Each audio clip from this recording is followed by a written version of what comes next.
What's up? What's up? This is your man, Big Jack. This is the Iron Sharpening Iron Show, where we prove that we are stronger together, that if each one would just reach one, we can all grow and glow. I am super, super excited today to have my special guest with me. And if you won't mind, I'm going to bring him on the stage right now. Joe Remington, how you doing, my man? Hello, Joe, hello, what's going hello. on? Hey, How check are it out. I'm going to you? try something new right quick. We got Joe Remington, everybody. Yay, there we go. Joe Remington's on the stage. So how you doing, Joe? What's going on? Doing well, doing well. I appreciate you having me on. It's a pleasure to be here. I'm kind of in a remote area right now, so hopefully everybody everything sticks with us, and the internet is kind to us. Okay, all right. So you say you're at a remote location. It looks like you're in a steam room or something. Is that what Yeah, it I know, right?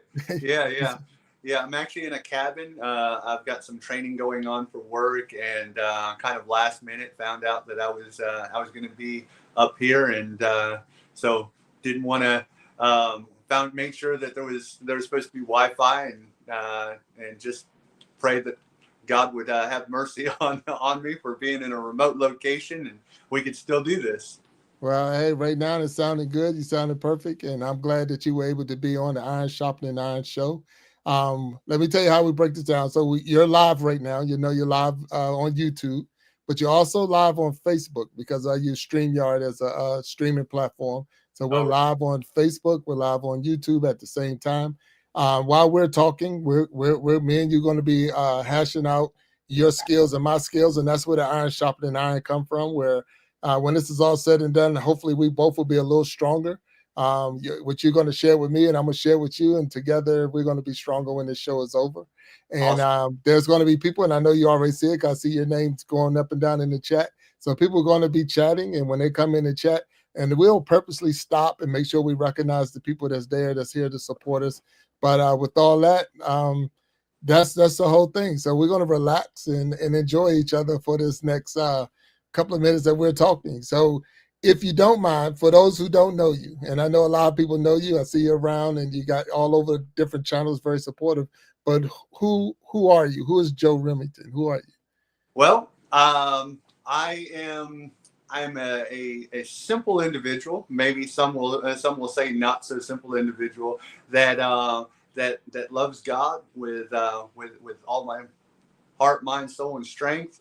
And I try and love others as myself. I mean, that's really the ultimate message that I try to convey, not really in word, but in deed, and just showing support. And when I came, I really hesitated to start a YouTube channel for quite some time, several years actually, and I finally was put on task with a 5 day video challenge just to get comfortable on video, and it was something that I overcame my anxiety of just being on camera and sharing a message, even though it wasn't just my being on camera that was stopping me. It was just me kind of being unsure if my message would really resonate with a lot of people.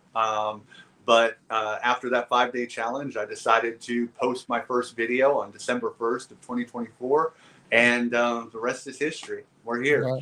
Wow, wow, that's amazing. So now I'm gonna ask you, are you a content creator or do you just create content? So that's or just put content out there. Like me, Right. I just like to go live. So I'm not.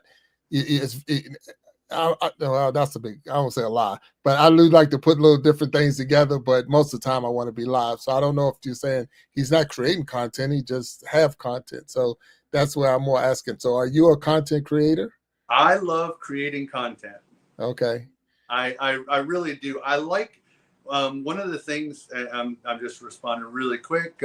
So one of the things I really enjoy is actually the creation process. I enjoy creating content in general. I enjoy sharing a message. I really love teaching. So even though I don't have a lot of content really on my channel yet, I have to juggle kind of a demanding long-hour job, along with my family, which is number one, for me.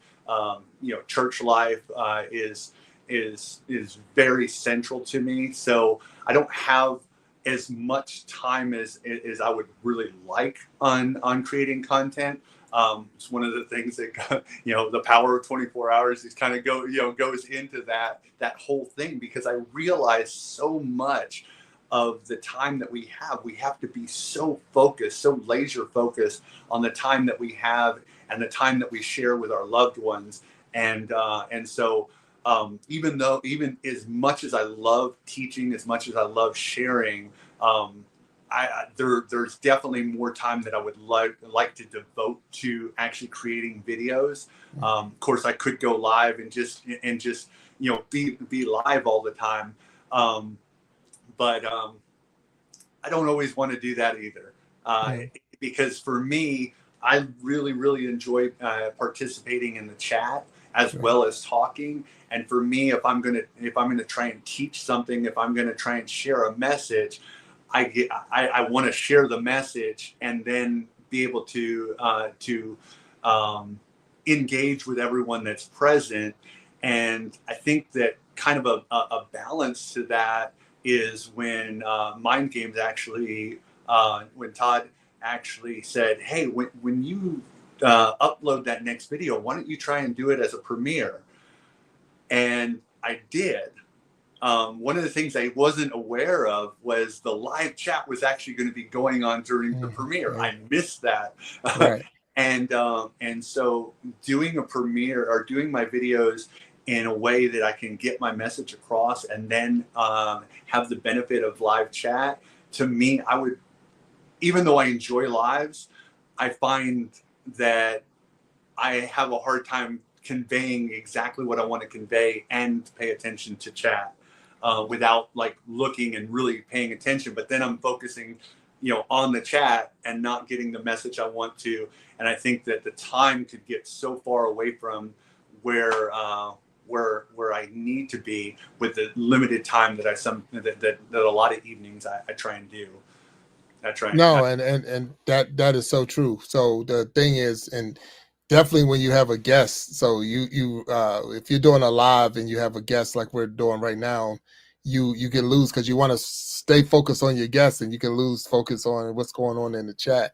And so I had over throughout the shows, I've had to actually come up with a almost like a plan. So I'm talking with you, but then I purposely say, okay, every 10 minutes, I'm going to recognize those who are in the chat and this and that. So, because you'll lose it fast. And then, like you say, when you're creating content and and you still got a family, so you got to make sure the balance is good. So, do you want to make sure that you're talking, respecting your family's time, respecting the time for YouTube, and then respecting you still got a job to go to, a 9 to 5. I go to a 9 to 5. So it's like you got to do this, you got to do this, and keep it all balanced and juggle it around. Yeah. And that makes it difficult sometimes. It really do. So I'm glad that you had someone give you some advice to say, hey, let's go do a premiere. And the premieres are kind of fun because people are actually looking at it like it's live, but you're in the chat with them, and that's kind of cool because you can answer them as they're asking you questions and all. So that's pretty cool. So I like that. Yeah. I really enjoy it. I actually did one because it was snowing here and the snow was kind of melting. I actually did a live stream yesterday for I think a little over an hour where people came in and everything, and all it was is just the sound of snow, the snow and the melt and the rain kind of falling, and so that was kind of fun. But I definitely, to get to the original question is, I definitely consider myself a content creator. And there are playlists of videos that I have planned and I'm working on kind of as I have the time, as I make the time, and a lot of different ideas that I want to bring out into the world. So well, that's good. And the fact that you got a playlist of planned work that's getting ready to come out. I'm looking forward to seeing it. So we're going to take a not a quick break, but we're going to actually try to recognize those who are down in the chat. So I do see Mind Games is here. So we got Mind Games, and he's been very supportive from the beginning. Dapper PH is in there. So Dapper PH, hello Dapper, how you doing? Thank you for being on the Iron Sharpening Iron show with us. Michelle Remington is here, so she's in there supporting. I'm sure you know who that person is. Destined to Yeah. Recover. So we got Destined to Recover is down there, and she's definitely been very supportive. So hello, Destin, and thank you.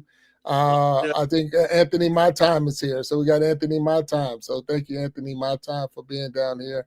I believe I seen PMCA 1299. So he's saying, hey, everyone. So hi, everyone. So we got him down there. So hello. Did I miss anybody, you think? Did I miss anyone so I far? I did Oh, I did Inner interview. Beauty Blessing Lifestyle is here. So we want to say hello to Inner Beauty for being in here. And so we're here on the Iron Shopping and Iron Show with Joe Remington. He's at a remote location. So it looks like he's at to me, that's just to me. It looks like he's like in a steam room or whatever, but it does look kind of beautiful because it's Yeah, yeah, maybe yeah. like it's a cabin. Yeah, I can see. Yeah, yeah.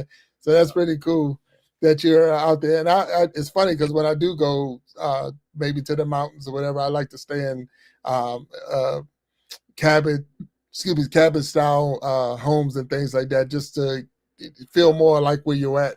You know, you go all the way out to the mountains and then go stay in a hotel. It just don't seem real to me. So Yeah. that's one of those things that's pretty cool that you're out there. And I again thank you for being on this show. So what's your I know you're a content creator, but what's your angle? What's your purpose or your niche? What you're trying to get across? For me, oh, sorry. For me, what I really want to get across is, and I guess my message um, is really I mean, because for me, um, about 20 years ago, a lot of things happened, and I guess we'll kind of like start. I think for me, to start really at a beginning, kind of my origin story, for a lack of better words and everything. Not going back to my birth, but just my where a lot of things changed. And for me, a lot of things changed in 2025 or in 2005. And in 2005, I met my beautiful wife. And within just 3 months, I found who would become my pastor. And so at the time, I was kind of in church, out of church, and didn't really have a lot of direction. I had kind of a little bit of direction, but I grew up without a father, and so I grew up in foster homes, and my mom now has been in church with me for close to 20 years now as well. But our start was a little bit on the rocky side, and so I spent a little over 10 years in foster homes, and kind of became an adult, and struggled kind of with different areas, just trying to find myself as an adult. And in 2005, when I was juggling several jobs at the same time, I decided to. One of the jobs was a part-time job overnight at a gas station, and I met my wife. She actually was training me, and we kind of got to talking about our love for history, and because I absolutely love history. And so does she. And over time, that relationship developed, and within just 3 months, I met my pastor, and he changed my world. He put me on track. I was 25 at the time, and this guy just treated me like a father. Even though he's not much older than me, he treated me like a father in the sense that he said, "Son, you need to get your act together. Right. Like you need to get your life in order." And for me, that was something that I had never had before. Mm.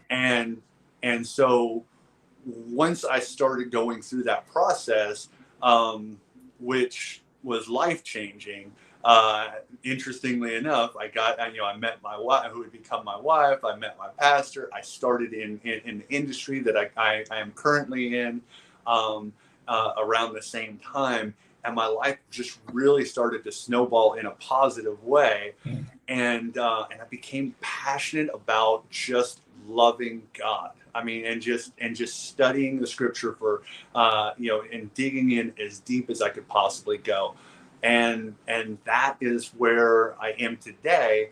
Um, but it's been close to 20 years where I I got to the point where I really felt like I need to spread my message further. Mm. And one of the interesting things about YouTube, obviously, is there are over 2.4 billion people on YouTube. And even though I am a very introverted person, I am kind of a little nervous when putting my face out there where the world can see, because I don't like the spotlight, and I don't really want that. But at the same time, in order for me to be effective and get the message, get the love of God, get the message of the love of God, and get the message of really optimizing and using our time as wisely as we can, because it doesn't matter if we live to be 100 years old. Our time is still so short on earth. Mm. And we can only do so much if we stay in our little bubble, and we do, just the bare minimum of in order to of getting by. When we have a platform that literally opens up the world to us and gives us the ability to broadcast our seed to the entire world and allow those that resonate with us to find us. Mm. And that, to me, is really where I want to be, in just showing that we can do so much more if we just use the voice that God gave us, and share that message of love, and love God with all your heart, mind, soul, and strength, and love your neighbor, because we all come from Adam and Eve, and we all come from Noah. If we believe, Right. if we believe in, a universal, in a worldwide flood, and that, with that being said, that only 8 souls were saved, Noah and his family, then you are my brother. Right. And, Right. and each individual in this chat is my brother or sister. And we are all related in some way, Mm-hmm. form, or fashion. It doesn't Right. matter our nationality, our skin color. It doesn't matter where we come from or what we look like. We are all brothers and sisters, aunts, uncles, nephews, whatever the case is. We are all Right. And that, to me, is one of the things that I think that we really need to hopefully come together and see that we can do so much more if we just realize that you're no different than I am, Mm. in the sense that you are a brother, or you are a sister, you are an aunt, an uncle, a cousin, or whatever the case is. But we all are created by one God, or a creator that created us. And you don't have to believe in God, but the Yeah. reality is, we didn't come from, we didn't Right. come Right. from, or we didn't come from anything. You can believe that if you want and everything, Right. but for me, I can't believe anything more than faith in a creator that created us all as one creation, and from that, he gave us the ability to be like him, in the sense that he made us to be creators. Mm. And because we are made to be creators, we procreate, we become parents, and we create with our mouths. We, Right. by giving us the ability to speak, we speak words of life or words of death into people every Yeah. single day. Yeah. And I want to choose to speak words of life into people, Mm. because one of those things that I think is very interesting is the idea that there's a universal phrase that so many people use, but the only time they use it, the only time they think of it, is when they think of a magician. And that phrase is abracadabra. And we think that that magician says, I'm going to take this hat and I'm going to pull a rabbit out of this hat. And wow, abracadabra, I pull a rabbit out of the hat. Well, that's a Hebraic phrase. It's an Aramaic phrase, and it means I will create what I speak. Gotcha. And if we really think about that, and we go back to Genesis 1:1, where it says, in the beginning God created the heavens and the earth. In verse 3 it says, and he said, let there be light. He spoke, and reality became. Gotcha. And then you attach that to John 1:1, that says, in the beginning was the Word was with God, and the Word was. Right? Created. He spoke the words out of his mouth, and he created. We are made to be like that. Yes. That's really the message. Look, in that time that you had it, you definitely spoke the message. So I'm so glad that is your platform and that's where you're going. So again, the Lord gave you an opportunity to be able to spread that message to, like I say, any and everyone who will listen, who have an ear and will listen, let them hear what you got to say. And that was perfect. I want to, before we move any further, I want to go and make sure we recognize those who maybe came in. And then I want to touch on some of the things that you said real quick. But I do see that we have Fishy Things is here. Hello, Fishy Things. Fishy Things is down in the chat. We do see Mind Games is still here. Mind Games, what's going on? Destined to Recover. Michelle Remington. Hello, Michelle. We keep going up. Dapper PH is in here. Anthony My Time is in here. PMCA is in here. And for those who don't know, that right there, that's my brother. That's Paul. That's my brother right there. So hello, Paul. How you doing? PMCA, that's my brother. Okay, cool. Yeah. Hello, brother. That's it. So he was a guest on the show once. That was the one who flew the helicopters. That's the helicopter pilot. Yep, that's him. So and as we going up, make sure we don't miss anybody. But we got on the Sharpening Iron show, we got Joe Remington here, and he's telling us about being a content creator, and then not only being a content creator, but just being a creator in just speaking positivity and love in his messages that he put out to us on YouTube and his channel. And not even just there. If you see someone on the street, you can still speak love to them. You can still let them know that. And they pointed out. But one of the things you said was about the time. And that was something, and I don't know if you knew or not, but I used to pastor. So I used to pastor for a while and been ministering for years. But and the Lord put on my heart one time, he was saying about time was, so the day that you're born, they give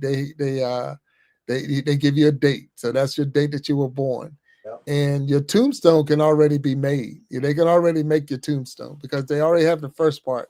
And all they're doing is waiting for the second part. But the only thing in between the date that you're born and the date that you pass is a dash. That's and it's like, so what do you do with your dash? What have you done with your dash? That little dash of time that you had on this earth, what did you do with it? That's from then, once that message came to me, that was one of the things that I focused on. That was one of the things I started looking at. What am I doing with my dash? Am I doing something positive with my dash, or am I doing something negative with my dash? But all you get, and if you look at, you go in a cemetery right now or whatever, and that, if that's your thing, but if you go, everybody dash is the same size. There's not like there's a long dash and a little dash. It's just a dash. And it's like, what are you doing with your dash of time that you've been granted on this earth? Like I say, if you can live to be 100 years old, you can live to be 30 years old. It doesn't matter. Your dash is still going to be the same. So that's something that when you were saying that, I'm sitting there and it just, back to my memory of the dash of time that I have and how the Lord had put that on my heart. Or, what are you doing with your dash? So here is our opportunity to share our dash or promote our dash or whatever we're doing, but we're taking that dash of time and doing it. So thank you for sharing, because it just brought it back to my memory on that. So thank you. Awesome. Yeah. So I'm trying to think. Have anyone ever, I guess, motivated you? Is anyone who do you have mentors or inside the YouTube world and outside the YouTube world? I know you said your pastor, and Right. I'm assuming your wife. Oh, But absolutely. yeah, so I'm not just based off of how you answer that question. I'm saying your wife and your pastor. But Yeah. inside the YouTube world, is there anyone who that you like? Okay, that's the person I like the way they do the channel. I like the way they do this and that, and they motivate you to keep going. So There's been several people over the years and everything that has. I spent a lot of years before ever creating on YouTube, just being a passive listener, mm, somebody that watch, and it always would kind of like eat at me because I'm like, man, look at how easy they make that look, mm, and you have like people like Nick Nimmin and Brian G. Johnson, and creators that have been around for years. That always, and most of the most of them are creators just teaching people or showing people different ways to create content online. And it's like, mm, wow, I could do that. I know how to do that. And wow, that's such a really cool idea. And I should do that. But I never took action. And that was the thing that was crazy for me, because I would watch these people and I wouldn't do anything with it. But what one of the creators that actually got me really doesn't have much of a following at all, but he has a school community, which is a social platform and everything um, that Alex Hormozy promotes and stuff, and it's a really cool platform. And he has this small community on creating confidence or building confidence on camera, mm, among other things. And it was him that actually got me to do this 5 day challenge. And so it didn't take a large following, it didn't take anything more than just really being present and me resonating with a message that he had. He has a YouTube channel, but just hasn't kind of got to that momentum yet. And his name is Andy Samuel, and he gave me that 5 day challenge, and he critiqued me on each of those videos that I put out. And it was after that I found another creator called King Explicit, mm, and that man is so chilled out and just relaxed, and it doesn't matter what he's doing. He clicks that little record button and just starts talking, and he's so chilled out and just like, keep posting. It mm, doesn't matter what you're posting, keep posting, because your life is the content. And mm, that right there, along with the 5 day challenge, finding that keep posting video, which is one of the videos that really blew his channel up. To I think now he has over 17,000 subscribers. oh, But it was that simple video that he said, keep posting. He said, I used to post and I would talk to myself. Nobody would show up. And it didn't matter how few people were there. The message was keep posting. And that right after that 5 day challenge is what made me create my first video. mm, Now, all right. obviously, since having the community, all the communities that we're involved in and everything, a lot of people have motivated me and inspired me. Um, I talk a lot about, I talk a lot with Mind Games, both on YouTube and off and everything. So him and I communicate a lot, and there's so many positive influences out there that I really that I really resonate with, in the sense that that we have an opportunity, we have a platform, um, but those two individuals that got me to post my first 5 videos that I kept unlisted because they're on YouTube, but they're just unlisted because it's part of the challenge that I did. I never published those. Mm. And then King Explicit being that first individual that gave me the message. And I did see Dodash right after King Explicit and everything. But that was not the message that really resonated with me at first. It was King Explicit that really did. And so, yeah, it's kind of on YouTube. They're the ones that brought me into it. And then with all the communities, and I've got a video that I was actually thinking about posting or creating last night. But the internet was really kind of frustrating me last night because it kept on dying and everything in the middle of my video. I probably have about 20 or 30 of our members of our community that I'm planning on putting. I'm probably going to wait until I get home and then I'll create it and then publish it and everything. But there's at least 20, 30, probably more like 30 or 40 that I'm going to be mentioning within a piece of content that's not necessarily made to be a shout out video. But it goes along with what I'm talking about. So it's going to be kind of a shout out video within a lesson that I want to bring out.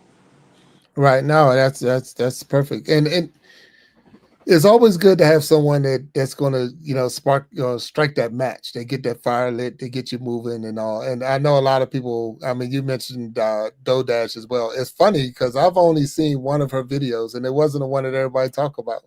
Right. She just wasn't the one who, like I say, for me, that got me moving in that direction. It was Tierra B naturally. That was the one who I just loved her spirit, and I was like, okay, let me try this thing. And then it was Reva Reveal on that side, and and then that's how I came across Nemo 504, and Nemo. that was those were the three that got me really moving in that right direction to say, hey, one, you can do this thing and just be you. You don't have to be someone else, and you don't have to, because when I first came on here, and I've said it a million times, and I'll say it one more, 1,000,001 today, that I came on with like 5 or 4 different channels, and I was trying to maneuver all these channels and all, and it was way too much. But it's like I got a lot of stuff going on in my life that I like, and I want to share with everybody. But at the same time, it's like, what do you really, really want to do? What is it that you really, really want to do?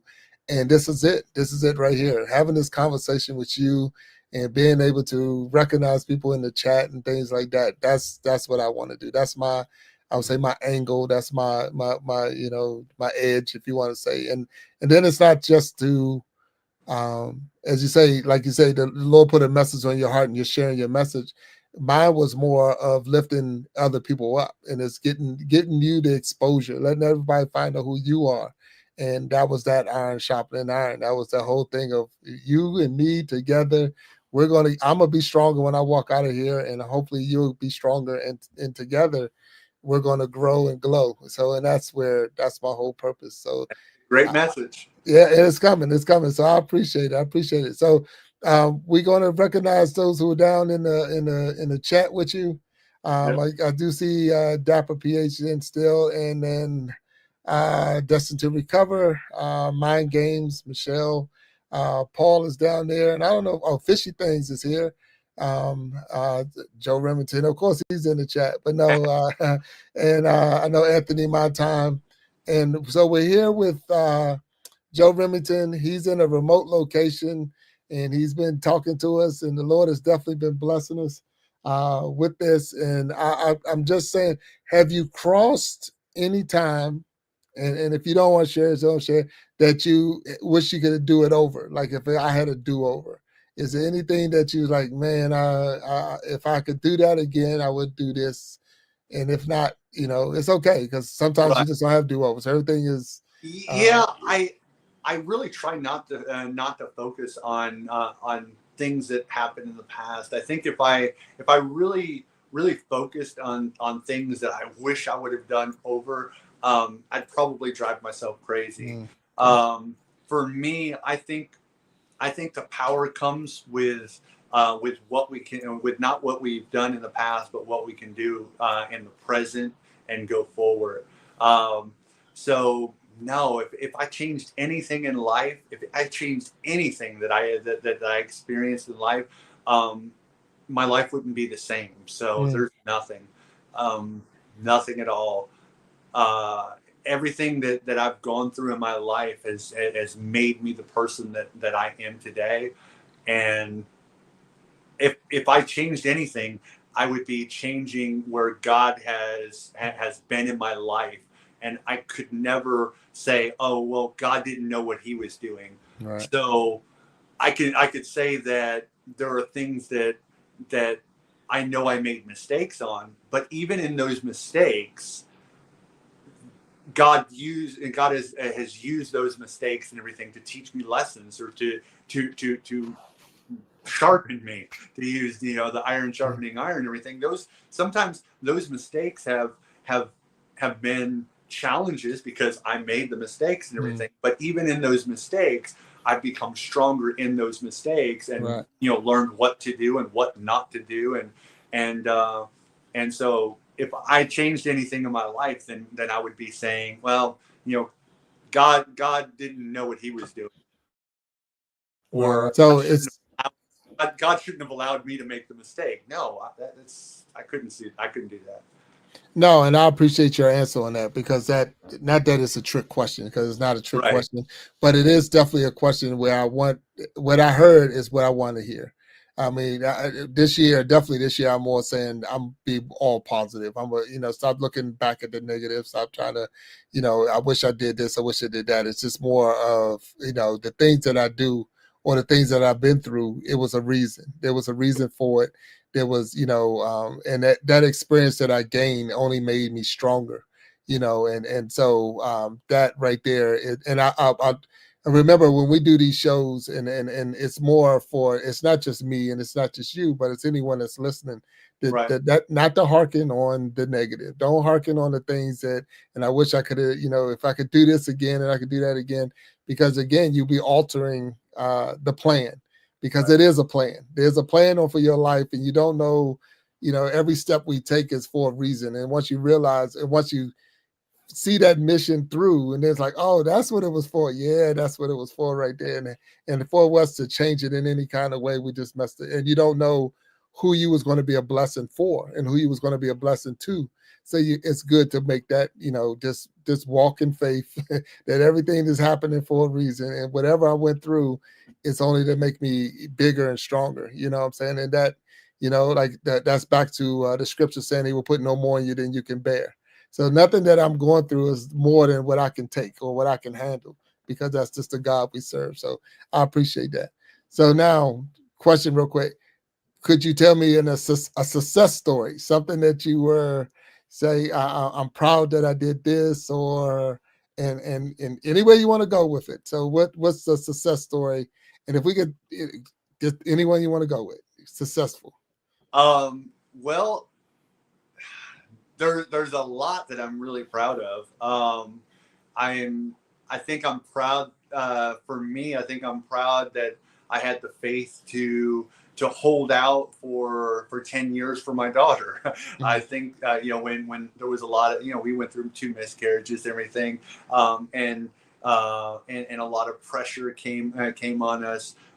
Just to adopt and accept. And there's nothing wrong with adoption at all. I truly believe that adoption is important. I went through the foster system and everything like that, but for me, it was a really big faith challenge because we went for 10 years where we were trying and we had a lot of pushback and saying maybe it's just not you're already in your mid 30s, maybe it's just not going to happen. mm, And for me, I held on to the story of Abraham and Sarah, where they waited for over 13 years, and Sarah kind of gave Hagar to Abraham, and they had a child, but it wasn't the promised child. yeah. And then another 9 years later, 10 years later, when Isaac was born, then all of a sudden the promised child was there.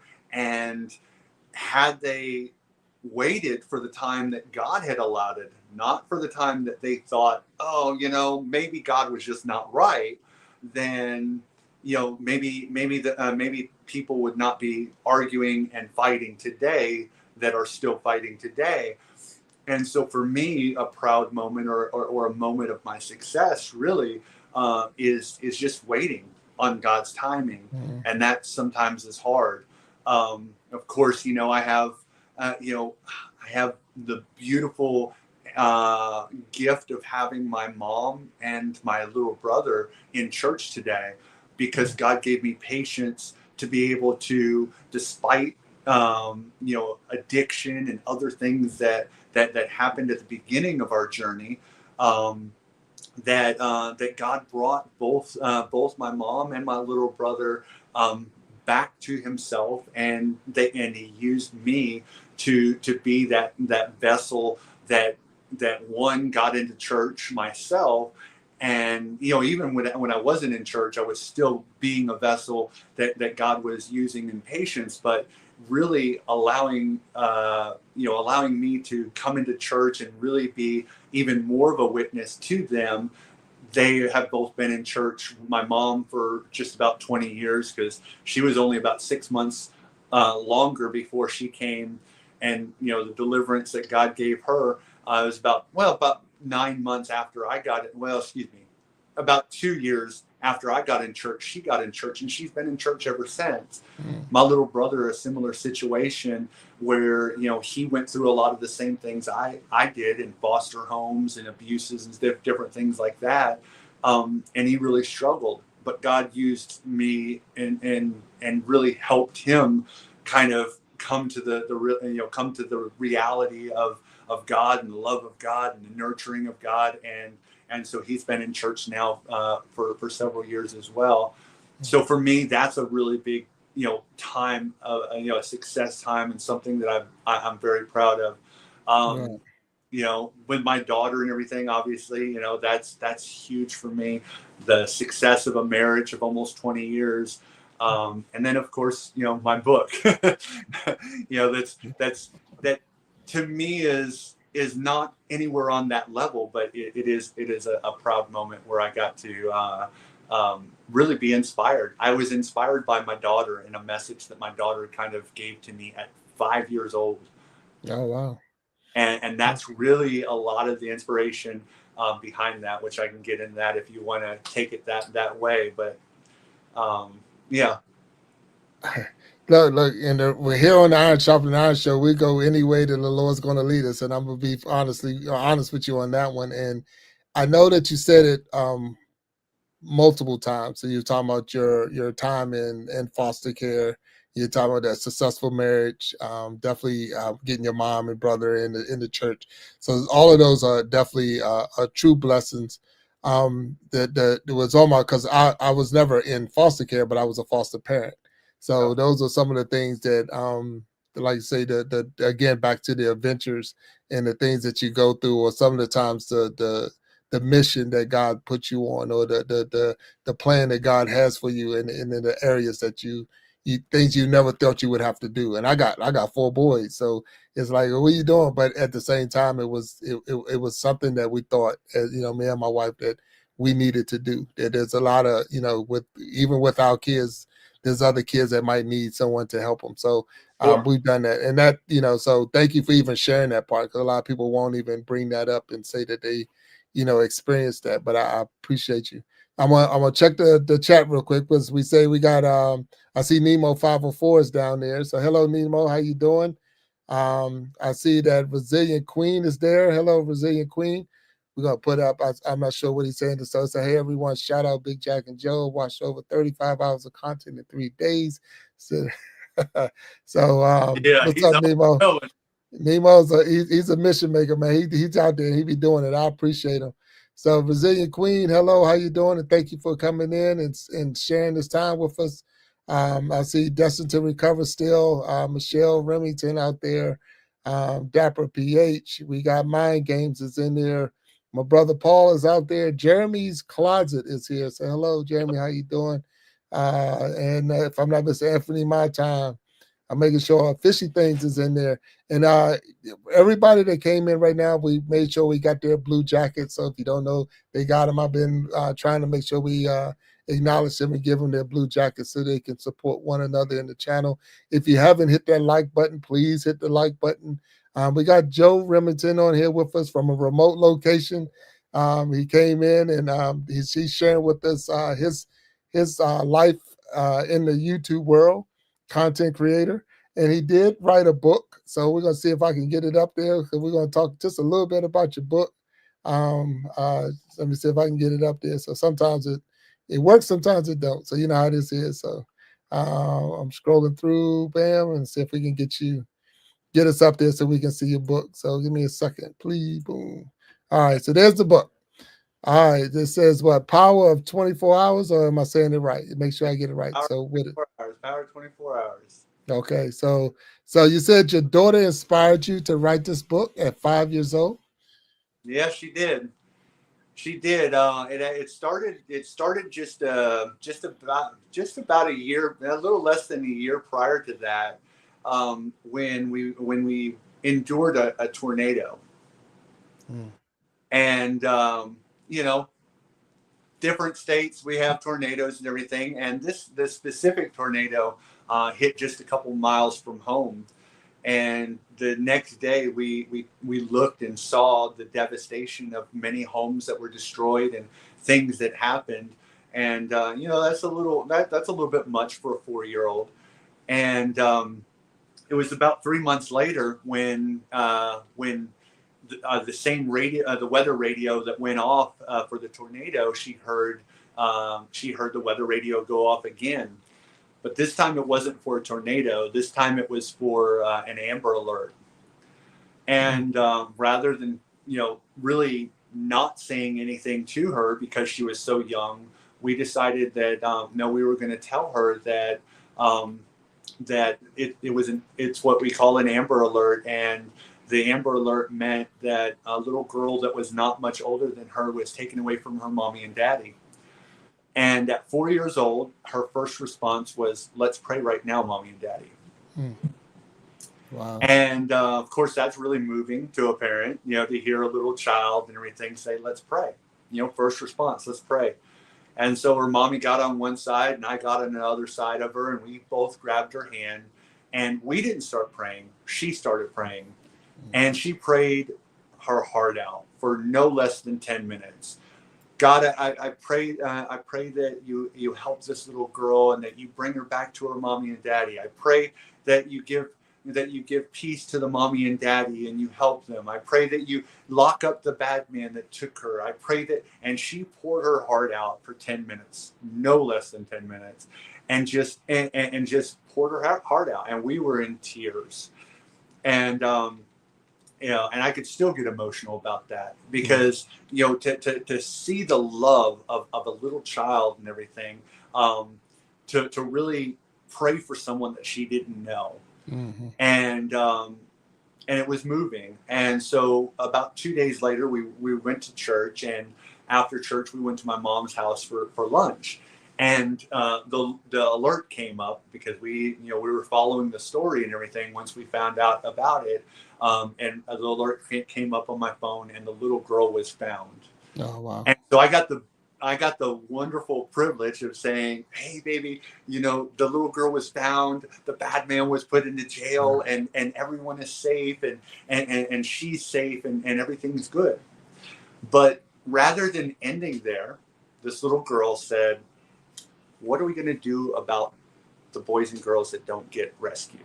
Oh wow. Mm. Wow.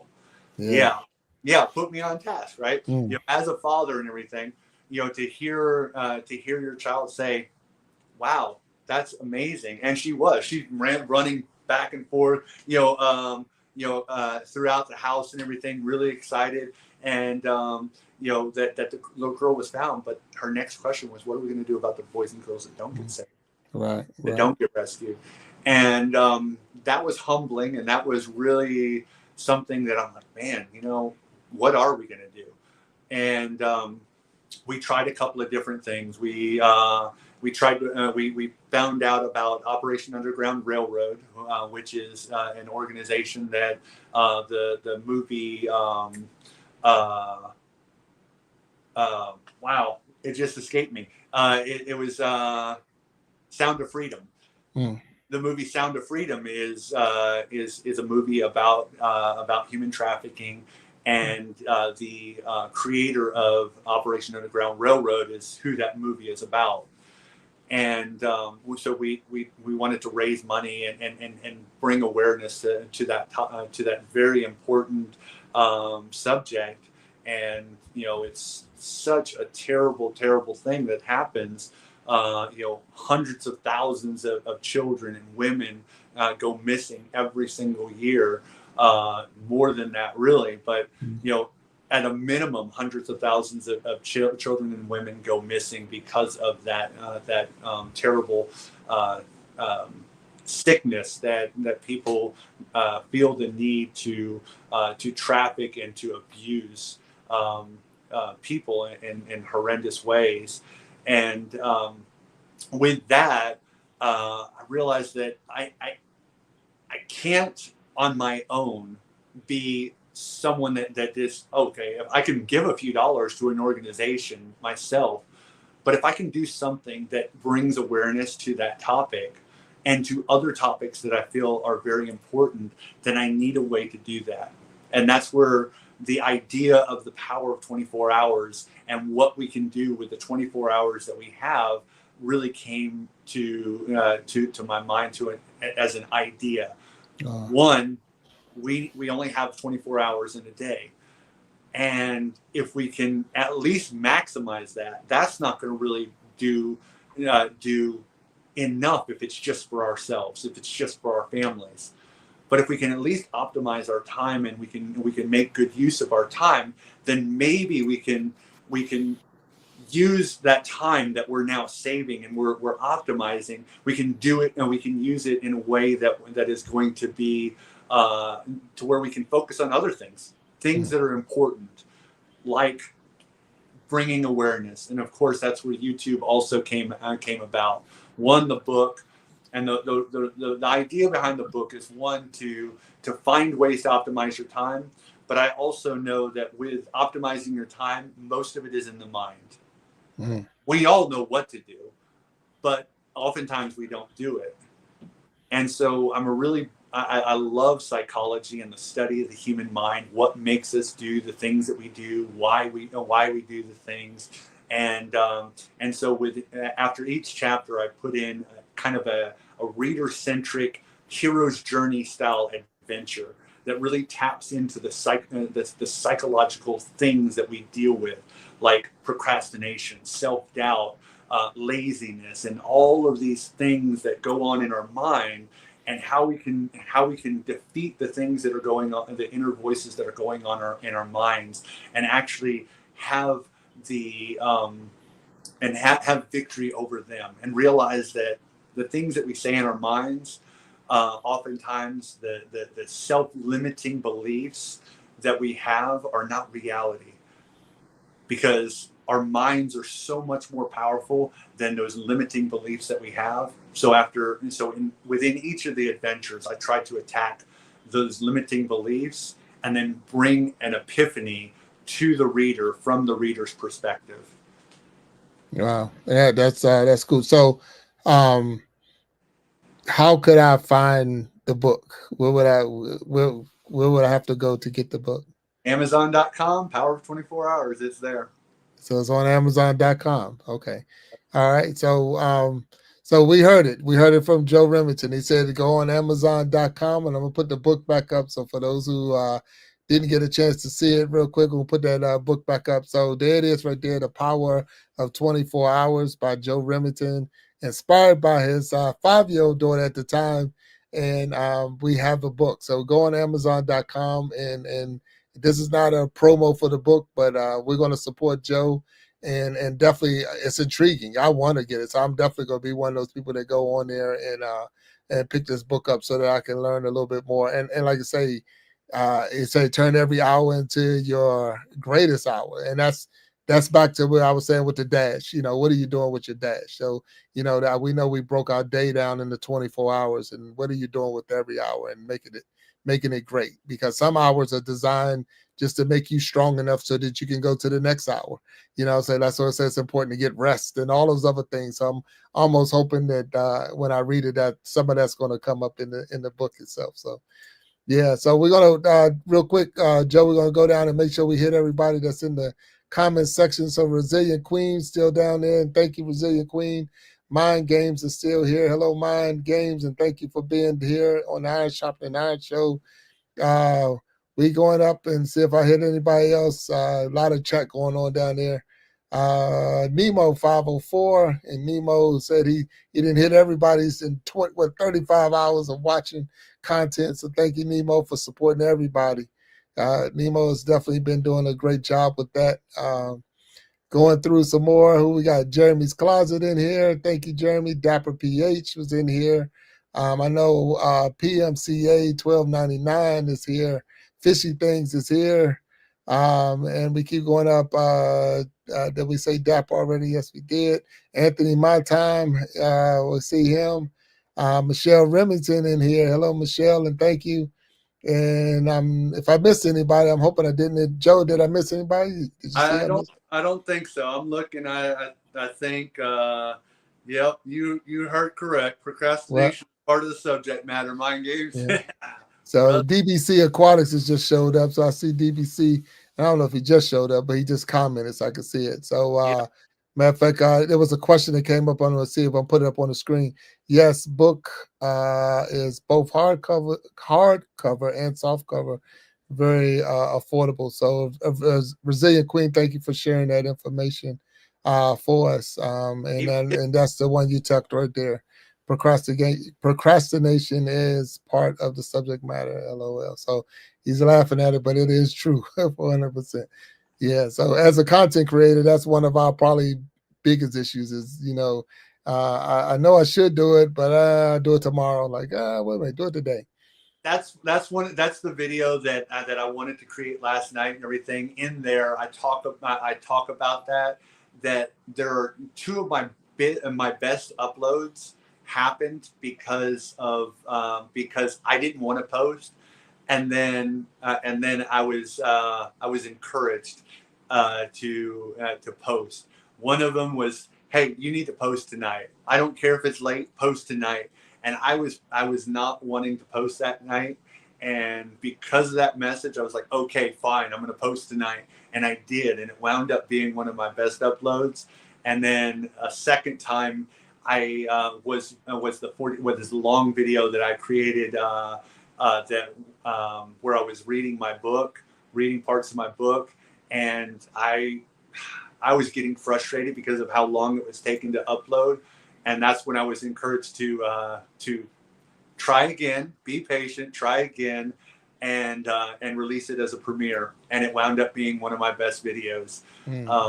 So procrastination gets us all, but sometimes it's the procrastination that if you overcome that and if you actually push through that, which is the message of the video that will be coming when I go back home, pushing through sometimes is when you find your best, the best things that happen is when you push. Gotcha. No, and that's a great message. Definitely a great message. So Joe, I'm coming to you as a new content creator. I'm new to YouTube. And I'm coming to you because I want to get started. And I know you just said procrastination, so that might be one of the things you'll tell me. But what would be some advice you would give me as a brand new person who's trying to get into being a content creator on YouTube? What advice would you give me? Well, for someone that procrastinated for years and that put off putting my face on video because I didn't know how that would go, and if I would have any support, or if I would get any views, or if I really wanted to put my face out there, and who's going to see me, and will will people judge me that do know me, and all that stuff. One of those people that did all of that for years, and put myself in torture myself for years, because I knew I wanted to get my face out there. I wanted to get my message out there a lot more than my face out there. Just do it. That's the big thing.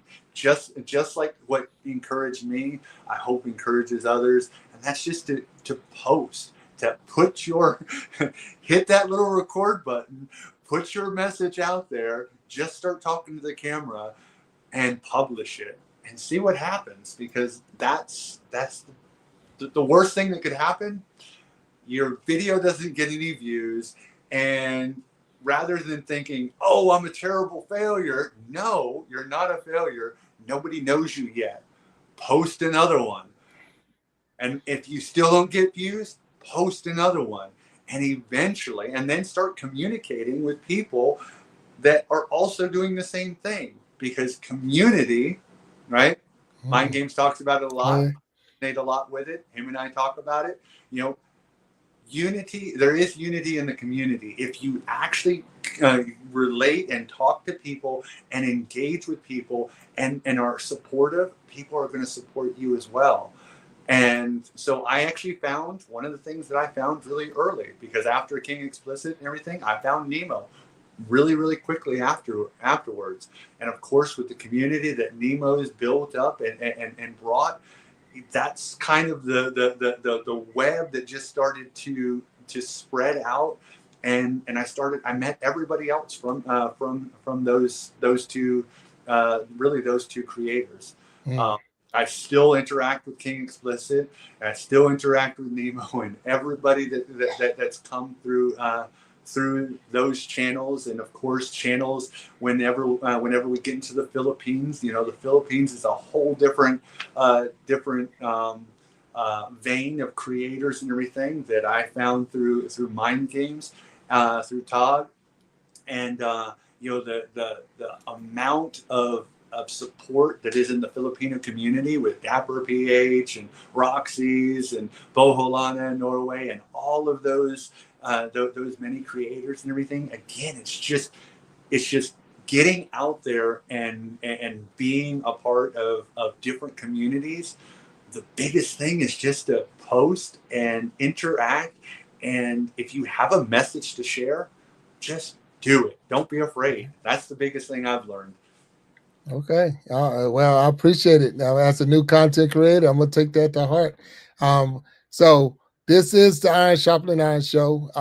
Joe, we're right at we're past our hour mark. So I don't know. Do you have time to hang out a little bit for the after show?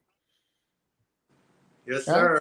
All right. So this is the Iron Sharpening Iron show, and we got Joe Remington on here. He just shared a lot of beautiful information with us. But now, those who don't know, and first time on this show or seeing this show, we do 1 hour of the actual show, one-on-one with me and Joe, and then we go into the after show. And the after show is where we can bring other people in, and then we get a little deeper conversation with Joe. And I got some questions that we definitely going to bring up in the after show.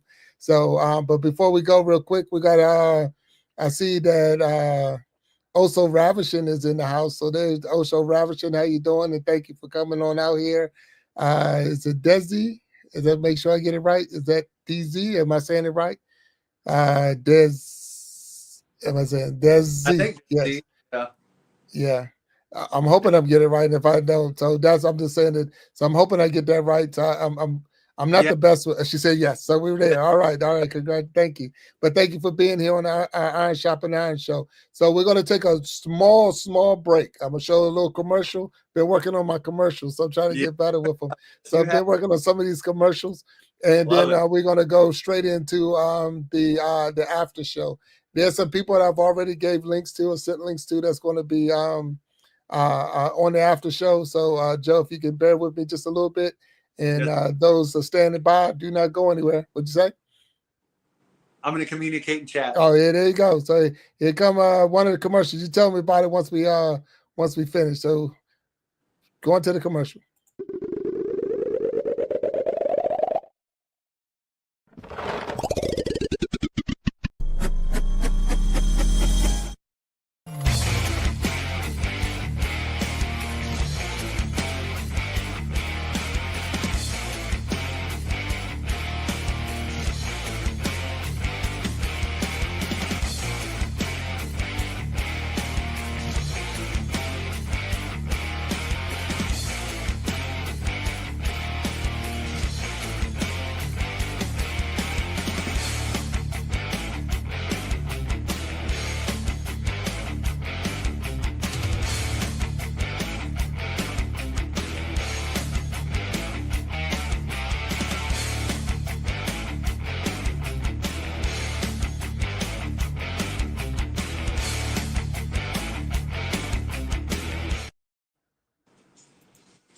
All right, welcome back. Welcome back to the Iron Sharpening Iron Show. This is now the after show. Got Joe Remington up here with me, and this is where we get to go a little bit deeper into the conversation, where we can ask a little bit more questions that didn't get mentioned or didn't talk about.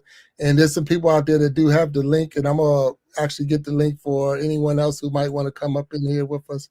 And I see people starting to come in now, so give me a second, Joe. All right. Let me get this leak going and I'm gonna get them in here. Give me 1 second. Boom and boom. And our first person, let's see who we got. Oh, there he is, Paul McKnight in the house. How you doing, Paul? So, How you doing, guys?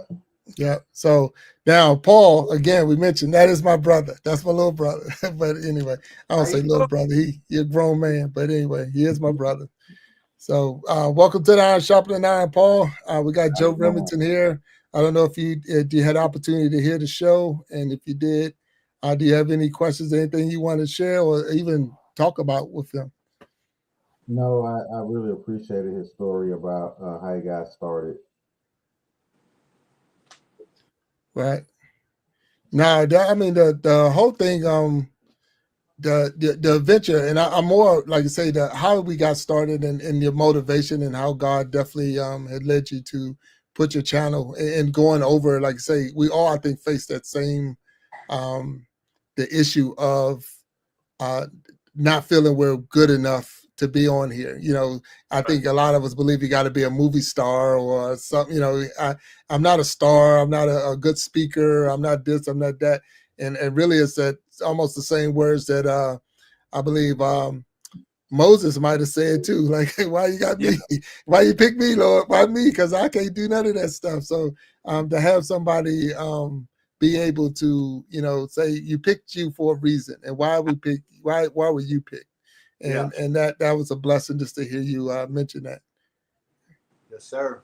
Yeah. Yeah, I think it's funny that Moses had a reaction like that because it's interesting. In the King James Bible, I think it says, I'm not of elegant speech. Mhm. Here's a man that was born as a Hebrew. He was raised in the Pharaoh's home as a prince. Right. Had all of the best education, more than any of his siblings, because none of his siblings had the education that he had. Spent 40 more years with his father-in-law, which was a priest, and then comes back and says, "I'm slow to Yeah, speak. yeah, yeah. I'm not elegant." Like, Hmm. this is a man that was educated above all of his brothers and sisters. Of course, he was the perfect man. Right. 100%. Yeah. And but we don't, like I say, when the mission is called and someone tells you it's your turn, or Yeah, you get in there, it's like I'm not ready. I'm right. not ready because you don't. We never really want to be put on the spot.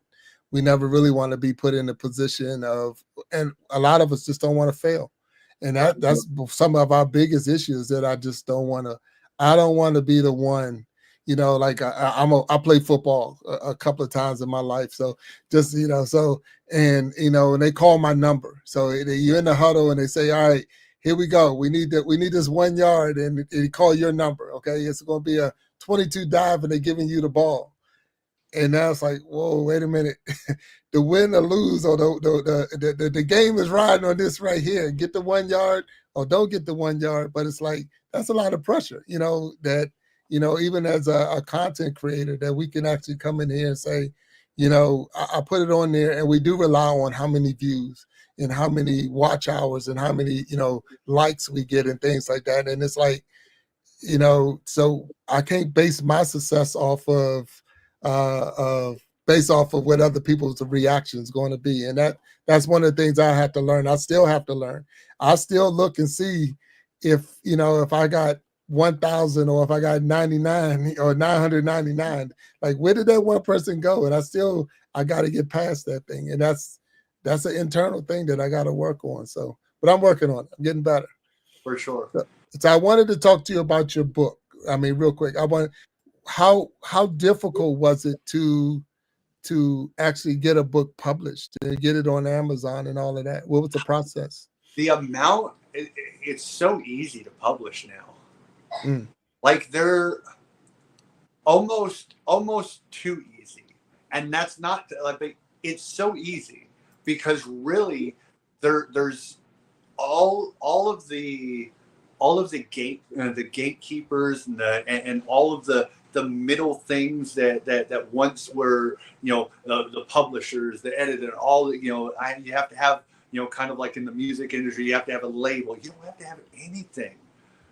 The idea that you could really post something or you could really like publish something that's not worth anything, and still, as long as you meet Amazon's guidelines, which is really just formatting, you could publish it. And that's kind of a scary thing too, because there are a lot of people that have published books and everything, and it's like, wait, I bought that? Like, what is this? And you don't, and because the bar is so low in that and everything, the quality checks really are is the book formatted right? And they probably do, a quick scan and everything through, make sure there's nothing like derogatory or anything like that. But the reality is, and everything, there probably is stuff that gets by that. The publishing of a book is really not hard at all, because Amazon uses that platform and everything. You can publish for very, very little. And a lot of people, which I didn't do, I should have done, but I didn't really have the platform that, of YouTube, because I was, again, procrastinating, and the idea that I didn't know if I wanted to put my face out there yet. I thought maybe, if I just put my book out there, then it would somehow magically sell. It doesn't work that way. You have to actually either put it through a launch process and build up anticipation and people that want to buy it, or you have to build the platform, build the audience and everything to get that, to get people interested in that. I did it reverse. I did it backwards. I published the book because I wanted to actually just get it out there. For me, though, it would have been really nice to just, publish it and then have, 5,000 copies sold, within just a short time. I didn't want to take the time of getting that little kickback of saying, oh, well, okay, so I haven't really built up enough interest in it, so maybe I should just hold off on publishing it. I just wanted to publish it, get it out there, and then see what happens. Right. And that's what I did. I published it without any audience, without any launch process of getting anybody interested. And then I said, what do I do now? Now I've got to see if people are interested.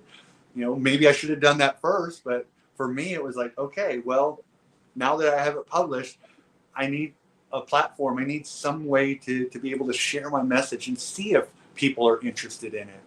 I think it's something interesting. I think that people resonate with it, but I didn't have that audience first. Right. I got you. I appreciate that. We do have another guest behind backstage, and we're going to bring him out. So give me 1 second. And we're bringing in, there he is. So we got Mind Games in the house. Hello, Mind Games. How you doing? What's up, brother? Wonderful. How you doing? How you doing, Paul? How you doing, brother? How you doing? Oh, awesome. How you doing, Big Jack?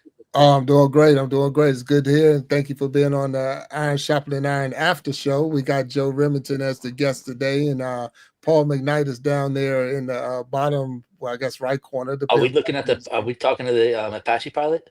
Oh yeah, that's him. That's okay. him. That's him. Very cool. Yeah, very that was him. So we don't need to discuss it now, but we can discuss it later on, right? Look, hey, if it's more Joe's show, Joe's time, but if no, I mean not on your show, but I mean what we were talking about before. I'm not talking right definitely, now. Yeah, definitely cool. later. Yeah, Joe, you did a great show, man. Great show, bro. So Joe, great job again, and thank you. So I want to know if you're willing, because like I told you, I was a foster parent.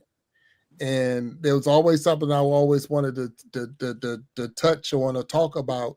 And if you're willing to share, and if you're not, I understand. But I was just about your experience as a foster child, and if you don't, I mean, that's more what the after show is. It's a digger deep, and we can get a little deeper. I won't put anybody on the spot. So it's just one of those things that I can tell you where I'm coming from, and if you want to answer it, then you can answer that. But it's not. It wouldn't put you too far out on the spot. So, Understood. Yeah. okay. So the thing is, we've had multiple kids that come through our house, and some stayed at different times and for different reasons. Really? We had respites, we had actual kids that stayed with us. But then when they left, we don't ever hear from them again. So the story ends with us right there. And it was hard for us as parents because it was almost like we lost a child, because you can't have a child in your house and not love the child, and they well, don't get attached to them. How can you have a child in your house and don't get attached to a point? So when they left, it was almost like you lost them because you don't get to hear the rest of the story. And now just because you said you was in that situation, I'm more, how is it on the child side when you're placed with someone and you're moved? If you can share that. I don't want to put you on the spot. I just want to, okay, thank you. Yeah, all good. So my situation and how we wound up in that was definitely a difficult situation. Addiction is a hard thing, and I never put the blame on the addict, because I understand from a very, very personal side that people get caught up in addiction, and that is definitely a hard thing. Knowing what those things were at 5 years old was a really, really hard thing, and experiencing that from 5 to 8. Before I got taken, my brother and I got taken away from my mom, was a very hard thing. I love my mom. I don't blame my mom for the things that she did, because she was abused, and things happen regardless of what happened, and regardless of why that happened. Again, I wouldn't change anything, because it helped me to, even though I was in foster homes that were positive, that were good for me, but that didn't really happen. That didn't really happen all the time. I went through several homes that were very abusive, and went through some really hard things, things that I wouldn't wish on people, and so did my little brother. And then and I was in the state of Florida, and then the state of Florida passed us off to a couple in the state of Texas, and though I absolutely have nothing but respect for the lady, the woman that raised me, the man of her husband and everything, was never a father figure to me, and that's a hard thing, because out of that relationship, that there was more drugs involved in that, but out of that relationship, they couldn't have children, and that was the reason why they wanted my brother and I. And my little brother was really struggling with dealing with all that we had been through before moving into this home. And so the state of Texas decided that they were going to take him, and they were going to put him in a group home. And that was so much worse than anything that they could have done. And because the abuses that he suffered were far, far greater than I ever could imagine. Right. Wow. But out of that couple, they couldn't have children. But when I was 15 years old, 14 days before I turned 16, and there was a little girl that was born, and he was in prison at her birth. And because of the same reason, I got taken away from my mom. And that little child, that little girl that was born, became everything to me. And at 15 years old, right before I turned 16, at that point, I knew I wanted to be a father. Right. Because the emotion and the joy that I felt holding that little child, knowing everything that I had went through from 5 to almost 16, everything I knew, not having a father figure in my life and everything, I was looking at that little child and saying, I don't want this for this child. Mm-hmm. It was at that time that I knew I wanted to be a father. Right. And now and she was born in 94.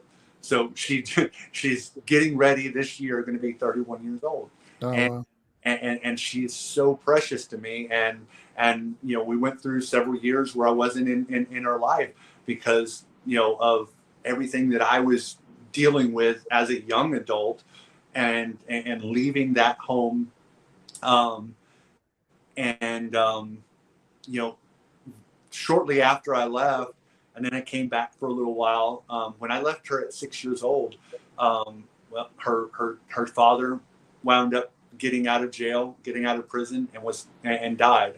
Her mom died shortly after that. Then she wound up living with her grandma for a while, and then she died, and then she wound up living with her aunt and uncle, and I lost communication with her for several. Right. And when we started being able to communicate again, man, God is so amazing, because the years and years that I lost with her, what's so amazing to me is she said that the time that we were apart, I only felt the love that you had for me then. And the time might have been long, but I felt the sincere and love that you had for me. And I tell you, man, the way that made me feel is just so important to me. Right. Because when we had Abby, when we had my daughter, it was a realization that I now got what I so longed for, like Right. a part of myself, and it's no, and my sister that came from that relationship to me is like a daughter to me, but then to have my own biological daughter, and it feels like to me I have two daughters, Mm. and there is nothing more than that I want is to be a father. Because I look at, yes, maybe I have not had my own, maybe I never had my own biological father in my life, and I don't have that role of a father figure, except for what I received when I met my pastor, who's been like a father to me.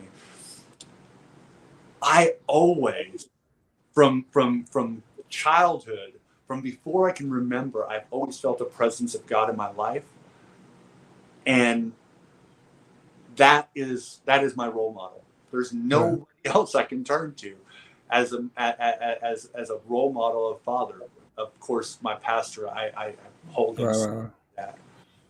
Yeah, no, and I thank you for definitely sharing the story. Again, as a foster parent, and you know, you get that call in the middle of the night, and I know, like you said, they move you from here and they move you from there, and you get a kid in. So we truly believed, or I believe, this is how I always say, like every time a kid was placed in a house with us, that kid gained like 10 years on their life. It's like they were 10 years older. They could be a 5-year-old coming in the house, but that was like talking to a 15-year-old. Man, it's like how this kid is like so mature, but you have to grow up fast when you're moving from a house to another house, because of the fact that, and I'm sharing these things because this is what I went through as the parent, but I'm trying to put myself in the shoes of the child that's coming in the house, because of the thing is, like, every house that you go to got a different set of rules. And now I got to learn all these rules. I got to learn this is the time, this is how we do this, and this is how we do that. And you have to come in there, and you're still holding on to the memories of where you came from. You came, I still love my mom. I still love where's my brother, and you're doing that with we had kids come to us with a trash bag. All this stuff was in a garbage bag, and they're coming in our house, and now it's like, okay, what do we do here, and why are you here? And here's the caseworker that's dropping them off and saying, okay, thank you for watching them or holding them, but at the same time, this is all we got, and we'll be back on Monday to give you more information. You know what I'm saying? So it was one of those, because my first set of kids, it was funny. My first set of kids was I had they were blonde hair, blue eyes. A little boy and two little girls. And I remember the two little girls, one was in a hospital because of shaken baby. So that's why we got them. So it was shaken baby of one of the twins. They were two twin girls and a little boy. And the shaken baby was the one that was in the hospital. So they gave us the other sister and then the little brother. And the brother was probably 4 years old, 3 or 4 years old, and then they had the newborns. And I remember walking through Walmart because when they first came, they had nothing. They had just nothing. They just brought them into us. And I remember taking the little one through Walmart and walking and shopping to get them some clothes and to get them, we had to get a bassinet for the baby and, all these things we had to get. And it was just like, wow, but again, like I said, with the story, when they left, the story ends. And it's like, I don't know, you were able to, because it was more like a sister, you had some form of relationship. But when they leave and they come and say, okay, we're going to give them back to their parents or wherever they're going, the story ends. And it's like, Right. wow, and that's where I always wondered, and I, to my heart's, I can remember every kid that came to the house. I can remember their stories. I remember going to court with them and all of those other things. And it's like, but at the same time, when they leave, you want to try to disconnect, but you can't. And that's where hearing you saying that with the sister, that makes. And I appreciate you for providing a good home to the children. Regretfully, I'd love to say that the homes that I was in, were all, great homes and stuff like that. That wasn't my experience, and I don't blame the foster parents that got us as much as I blame the states, the custody of and the process of the foster care system for placing us in homes that were not proper and shouldn't have been ever placed. No child should have been placed in some of the homes that we went into. And I don't blame the people that were not responsible and should have, as much as I blame the state for actually okaying them to. Right. And And the thing is, I know as like I say, as a foster parent on that, and I don't want to hog the time. So mind games, Paul, if you got anything, and on this conversation or any other topics, I could keep digging into this one.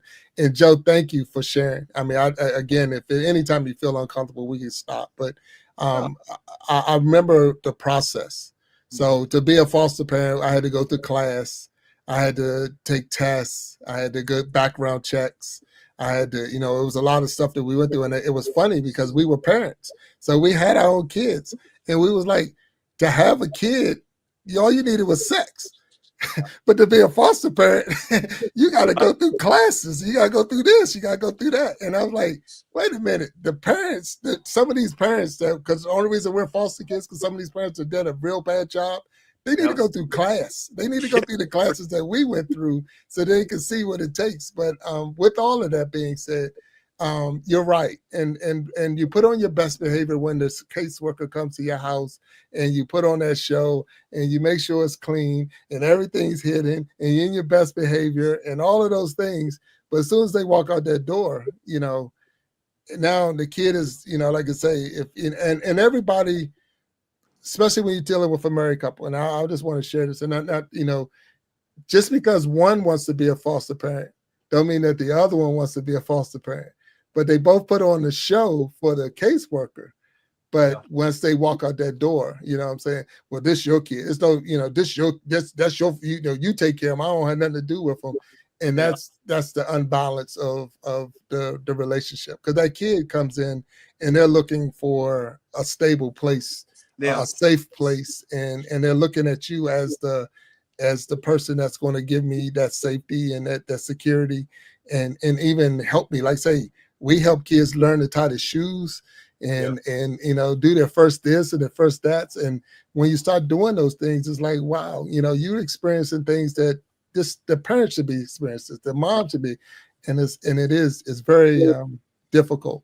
So thank you for sharing that. And I'll come off of this area if we need to move on. So for sure. I have one quick question. I think both of you guys were kind of talking about, and you hit on it, Big Jack, talking about the the blonde hair, blue eyed. So for Joe, for you, because you talked about going from like Florida to Texas, what was the culture shock like just going from home to home? You know, you talk about schedule changes, but like, did you experience any culture shock going from home to home?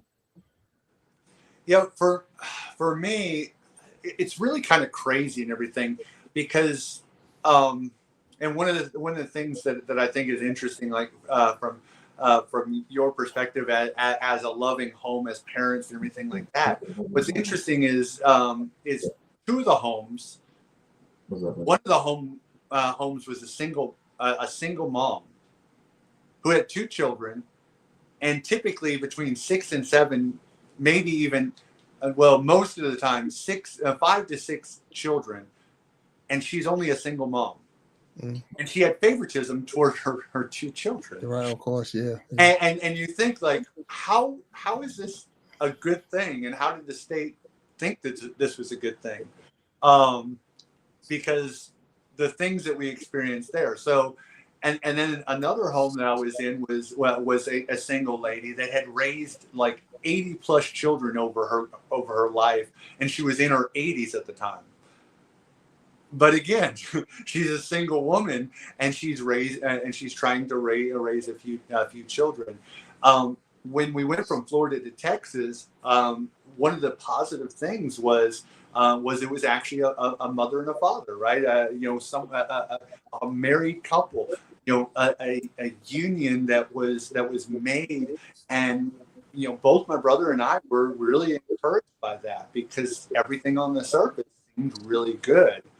And it really didn't start kind of changing until about 8-9 months in, when cracks started happening.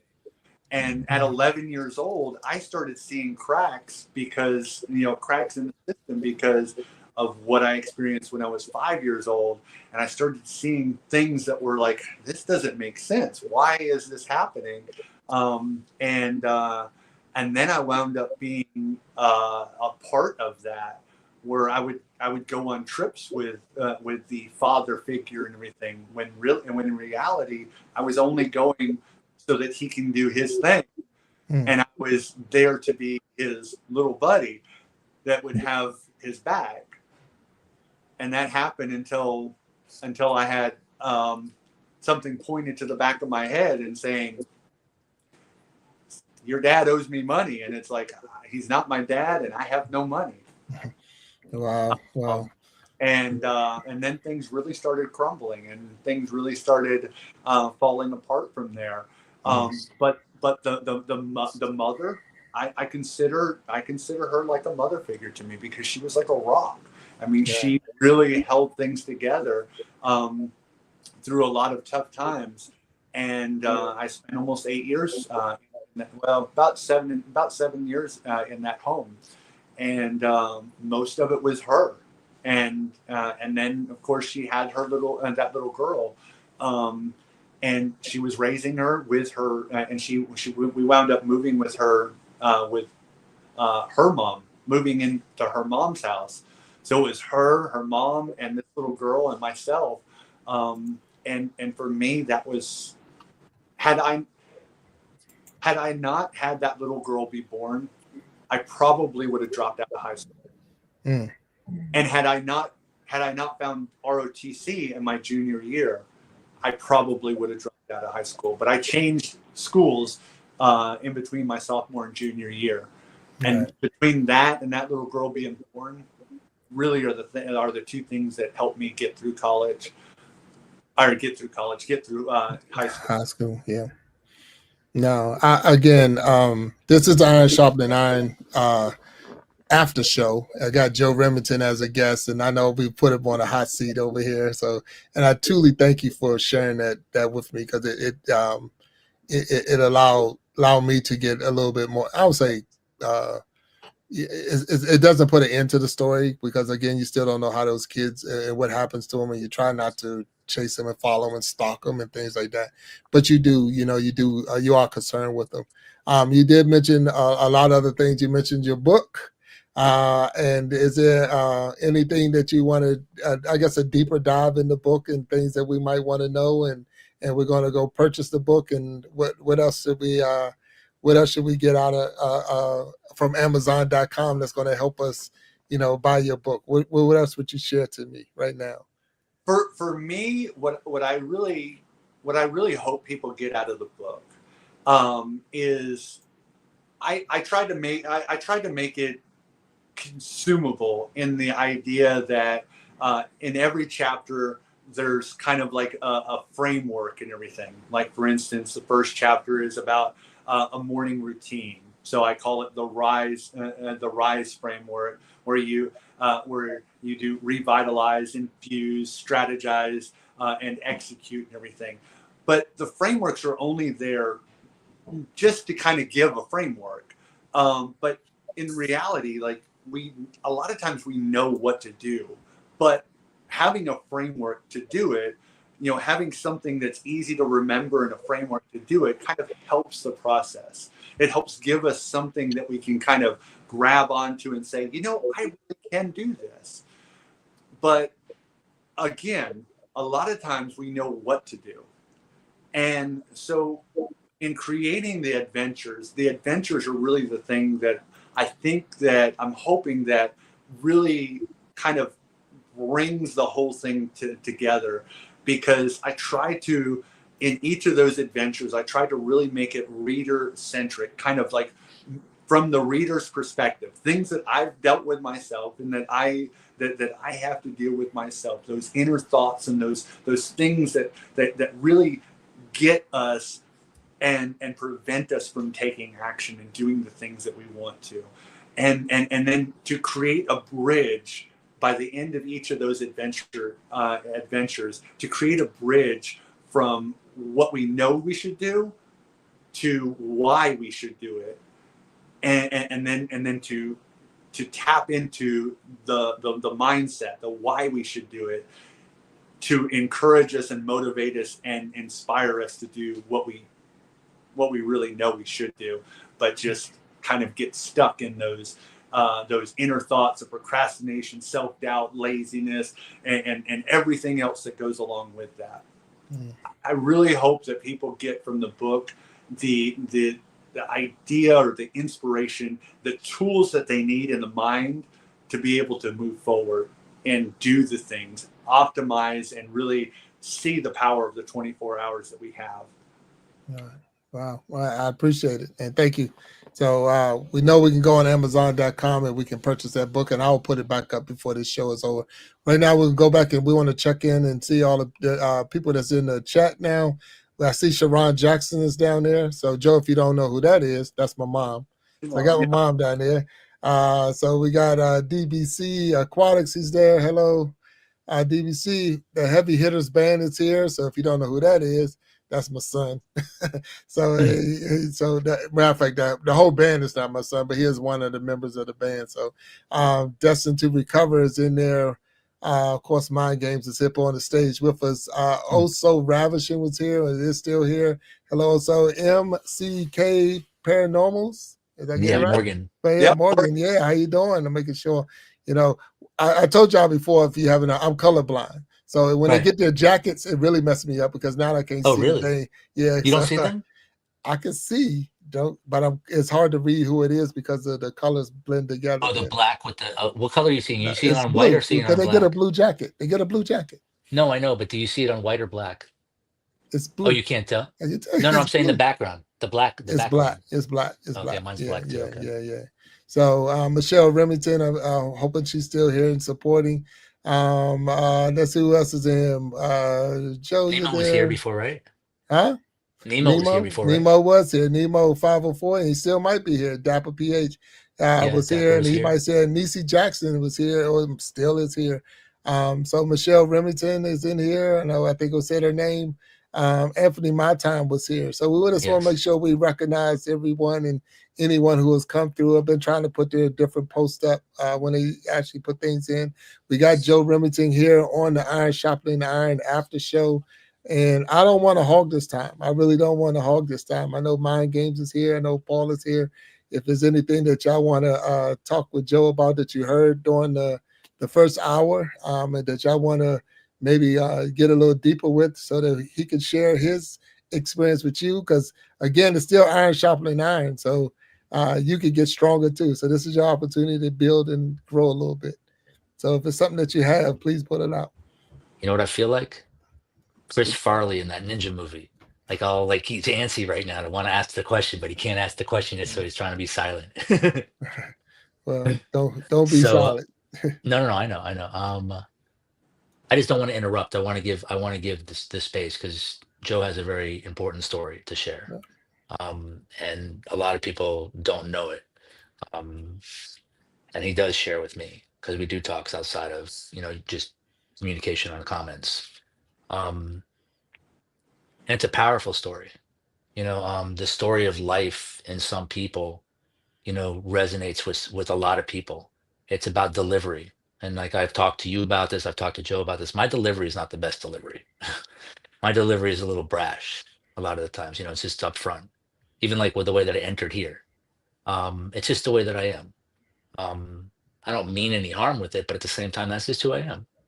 And how you do anything is how you do everything. So I'm not going to change that, unless that's something that, changes naturally for me. But someone like Joe interacting like tonight, what was interesting is that it brought a sense of another level of what I've been able to see, but other people might not have seen yet. And tonight I think it was like a coming out party for him, Mm. because he brought information about Yeshua, Jesus, God, and just different aspects of it. We were talking about it earlier today, him and I, and people give him the platform to be able to just take some of his information and just run with it themselves. People are going to be amazed. Are going to be amazed on just this little simple twist, the Vav. You know, Joe offers just insight on something that, when somebody has OCD, like, they really dig deep into something. I'm one of those people. Mm. And we usually interact with people that are like us, because we want to get deep. We want to talk deep. We want to be around the depth of some kind of conversation. And to be able to go there, and like you offer too, getting the real talk, you know, it's important to be able to let somebody finish their conversation, regardless if it's I mean, you don't want to get into a fight, of course, but you do want to let some of the emotion or the passion come out in a conversation.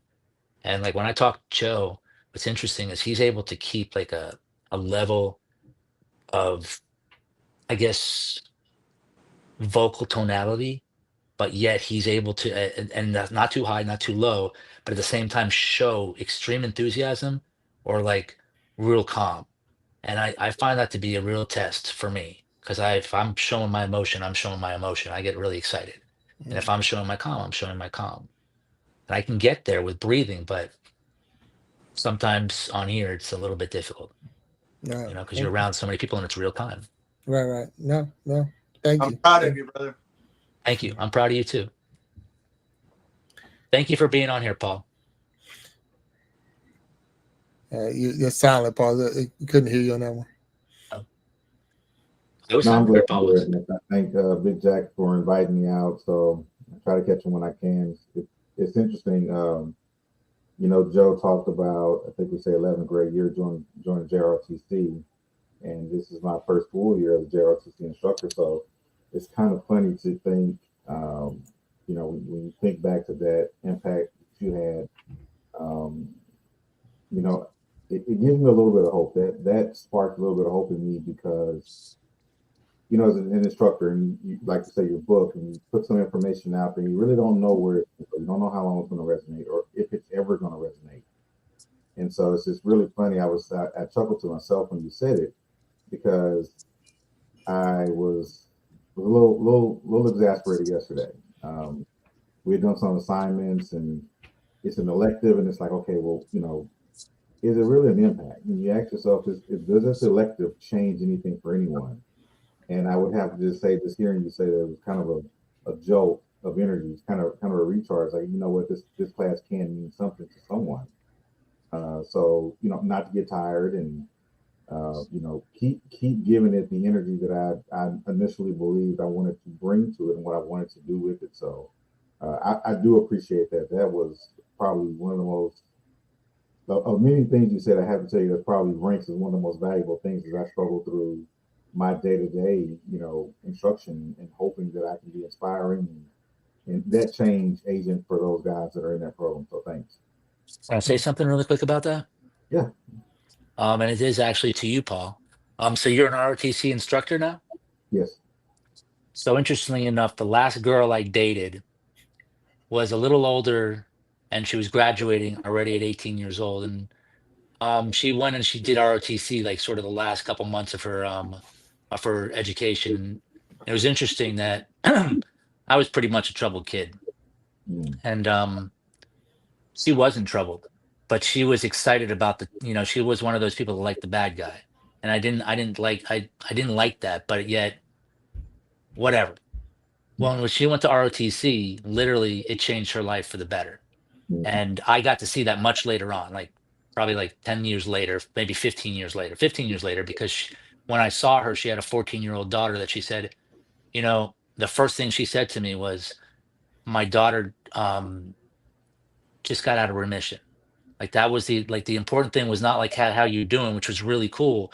It was more like, how you doing? I want to tell you this really important thing. We went to this and this. I got married, and my daughter, went through remission. And these things wouldn't have happened for this girl. She wouldn't have went to ROTC because she would have been guided by her family's rule. And ROTC got her away from everything so she could make up her own mind in life.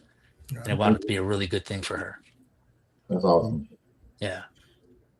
Yeah, when we talked about that earlier, Joe, where you don't know God's plan for you.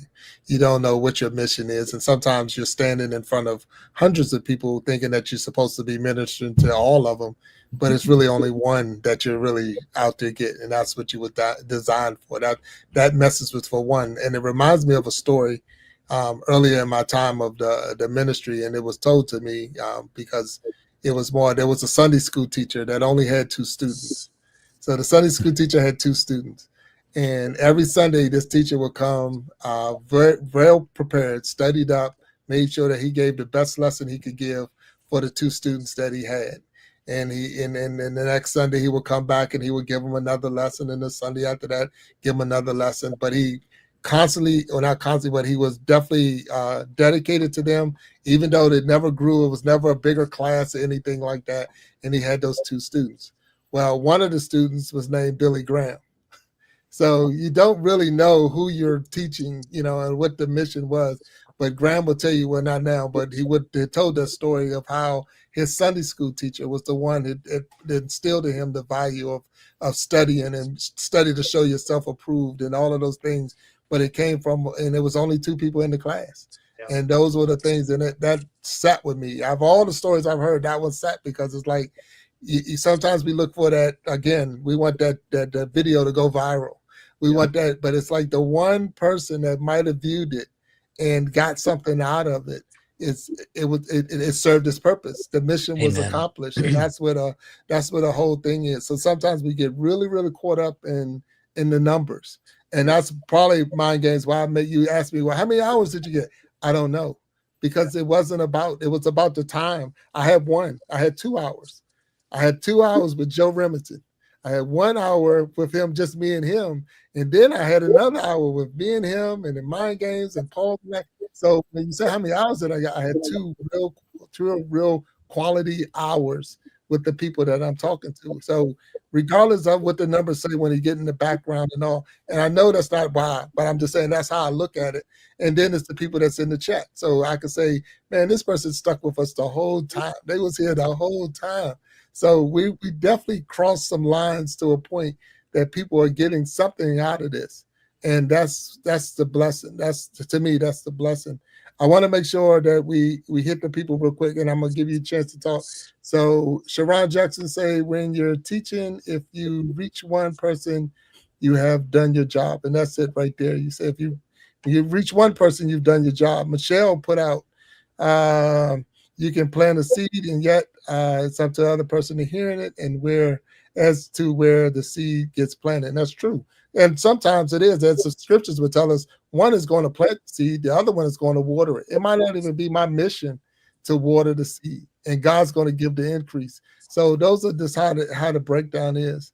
And we'll say real quick, and there's and that's with DVC, and I think we put it up there, but it really gives me a new perspective that having been through, and sometimes you got to realize how great your life was, and not to be ungrateful.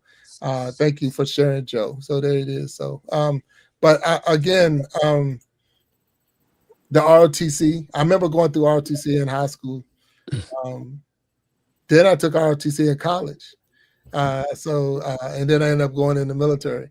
But it was more of I would say it changed my life. It did, because it gave me a whole new avenue to go, because I was in college, full scholarship, all of that stuff. And then when me and the coach didn't get along anymore, and now I needed a place, where I'm going to go, the ROTC is where I don't say I ran the ROTC, but I knew that person could tell me how to get where I wanted to go. And I was into the military at that time. So you're like, how do I get there? And he's like, oh, well, you need to talk to a recruiter.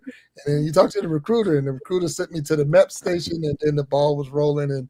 And because I took ROTC in high school and took ROTC in college, they gave me rank when I got in. I didn't start at the bottom. I had some rank when I first went in, because I had some ROTC background. So it does serve a purpose. It does serve a purpose. But I'm gonna tell you, I wasn't the best ROTC student in high school.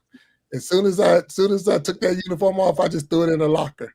I ain't iron it. I know I ain't shine no brass on it, nothing. I just threw it in the locker, wait till the next week. I had to put it back on. So I wasn't the best. But in college, I got a little bit better. But then when I got in the military, they straightened me up. They got me on the right track, I think. So, but now, Paul, thank you for taking your military career to that level. So now that you're actually reaching out to kids at the high school level and helping them, so that's the honor in itself, or even a tribute to you for the type of person you are to even want to give back, because a lot of people don't want to deal with other people's kids. I can tell you that right now. And especially when it's an elective, because it's like, you think because it's an elective, they actually picked it, but some of them pick it because they think it's an easy thing. Well, it's easy. Let me get through this one. And that's not where they want to go. So, yeah, Joe, I'm super excited. You said you're married. I don't want to put your wife on the spot, but you are married, and you have a little daughter, and right now you're at a remote location. And I thank you and your wife and daughter for allowing you to share this time with us. And I'm gonna tell you something that people don't know that might be listening. That when we were behind the stage, and we was getting ready to start this show, the signal was not that great. And I don't want to, I don't want to knock on my little wood here and all. You got the whole wood cabinet behind you, but but the signal wasn't that great. But we went through the whole show, and you didn't have any of the glitches, or did you have the glitches? Was it still glitching for you? Every now and then, I'm gonna charge my phone. Okay. My wife just brought me a charger. I had it didn't do near as bad as it did when we were behind stage. Right. Yeah. So that's good. No, that's good. That's good. I see Mind Games is fumbling around, and Paul. It's good to have y'all on here. So again, this is the Iron Sharpening Iron Show. This is where we prove that we are stronger together. That if each one would just reach one, we can all grow and glow. I got Paul McKnight, a special guest that came in. Mind Games came in to the studio. We appreciate it. But the main attraction, or the star of the show, or the guest for the day, was Joe Remington. And Joe has a book that he put out, that he showed us, and I'll put that back up. So we're encouraging everybody to go on Amazon.com and purchase the book. But he also had a wonderful story of how he became a content creator and the message that he is spreading. And I'm definitely excited to have him as a guest. I really am. It has truly been a real pleasure. So we have just a little bit of 5 minutes left, and I want to take this time to if Mind Games has a question for you or Paul has a question, if not, I'm gonna turn it over to you, Joe, and see if there's anything that you want to share with us and promote your book, promote yourself, or whatever for this 5 minutes that we got left. So, Paul, you got anything for? I am good. I appreciate everything, Joe, and Big Jack. Thanks for inviting me in Mind Games always. Good to see you again. Glad to actually speak with you. So I will yield all my time back to Joe. I appreciate Me it. too. Nice to meet you, Paul. Okay. I mean, sorry, speak to you, Paul, live. We will talk more about the other stuff when we get a chance with Big Jack. Okay. Thank you so much, Brother Joe. You did a great job, and I love that you entered into some deeper waters today. Thank you. I appreciate that.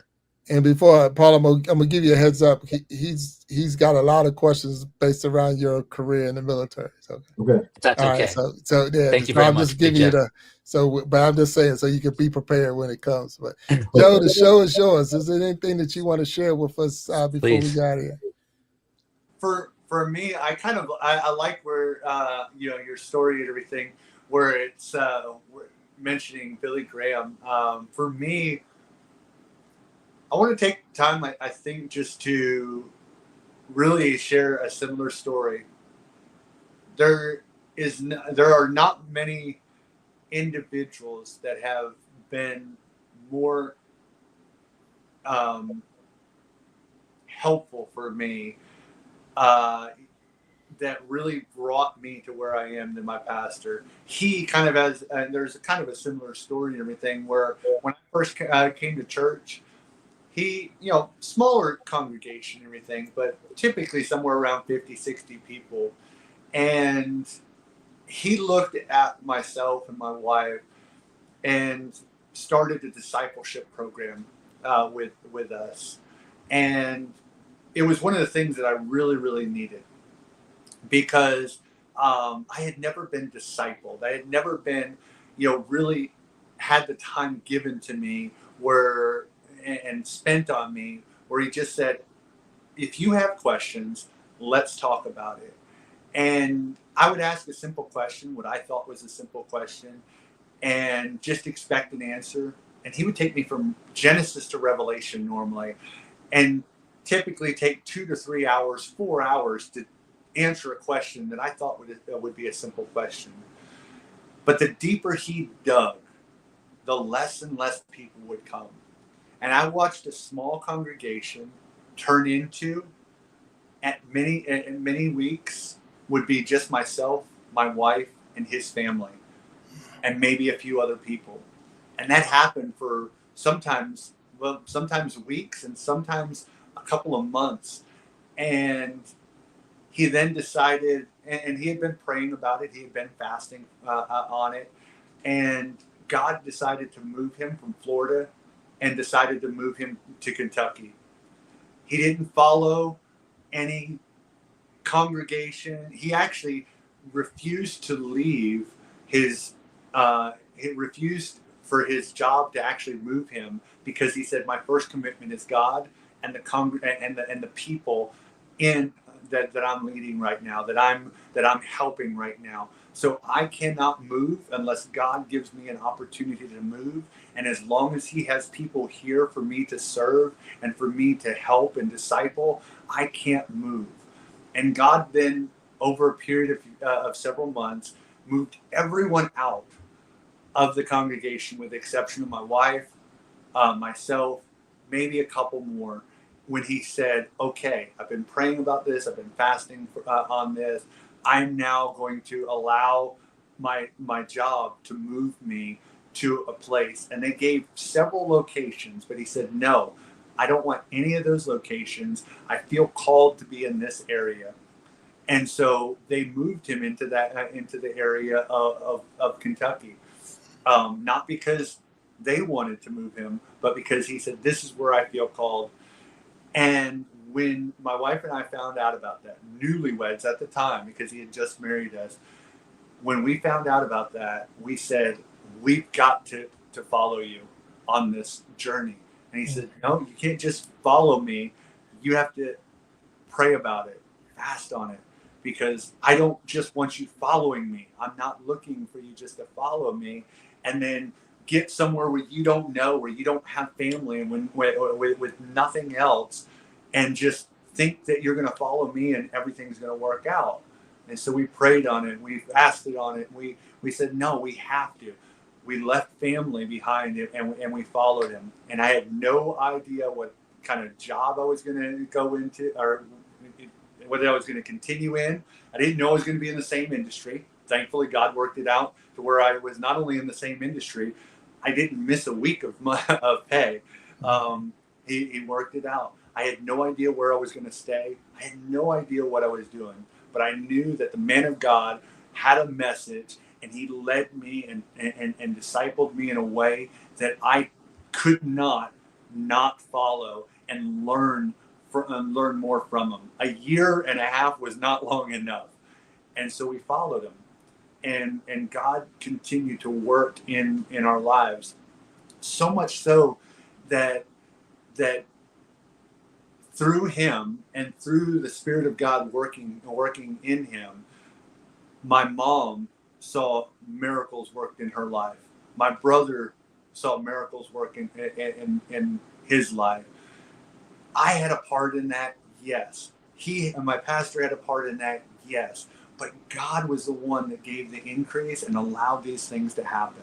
Mm-hmm. So kind of not near as large a scale as someone like Billy Graham. Sometimes we don't know how small a seed that gets planted will grow into. But if you just take that seed and you water that seed and you nurture that seed, it can grow into a tree and it can bear fruit, and that fruit can be perfect, can be fully mature, and people can enjoy that fruit, and people can then, after enjoying that fruit, replant the seeds that come from that fruit, and it can increase 30, 60, and 100-fold. Okay. That, I believe, is really the power of the message that we have if we just allow God to whatever level, whether you have a good understanding of who God is and what God can do in your life, or you don't have an understanding at all of what God can do in your life.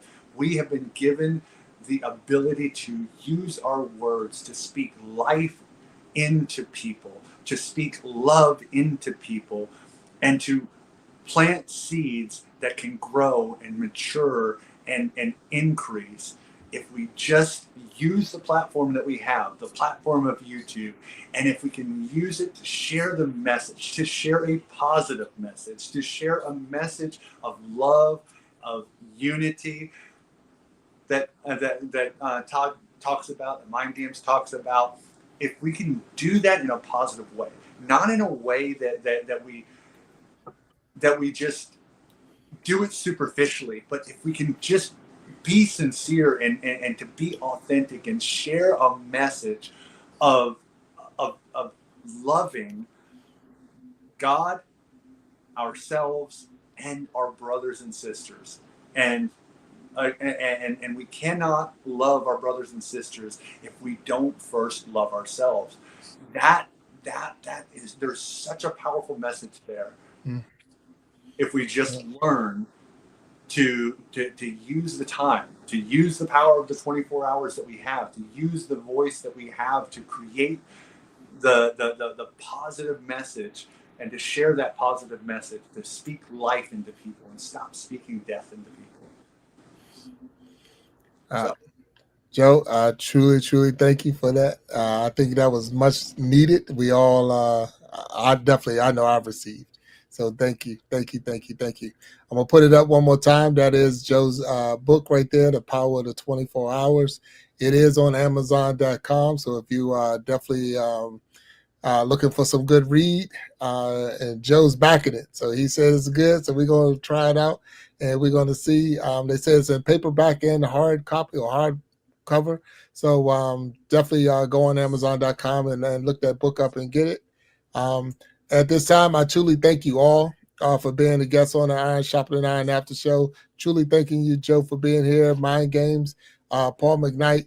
Again, everyone who's watching, everyone out there in the chat, Don't want to miss anybody. And I think we hit all the names, but I did see that Because I Can is in here. And then it's a Problem S. I don't know. It's a SLY. I'm not sure what that is. But I see Problem. So I'm going to go with just Problem. But anyway, thank you for being here. This is the Iron Sharpening Iron After Show, where we prove that we are stronger together, that each one would just reach one. We all can grow and glow. Until next time, I thank you all for being here. I'm going to tell you to stay blessed. Peace. Love you all. I'm going to push this commercial, and then we out of here. Thank you, fellas. Thank you. Thank you all. Love you all. Have a great night. Appreciate you. All right, John.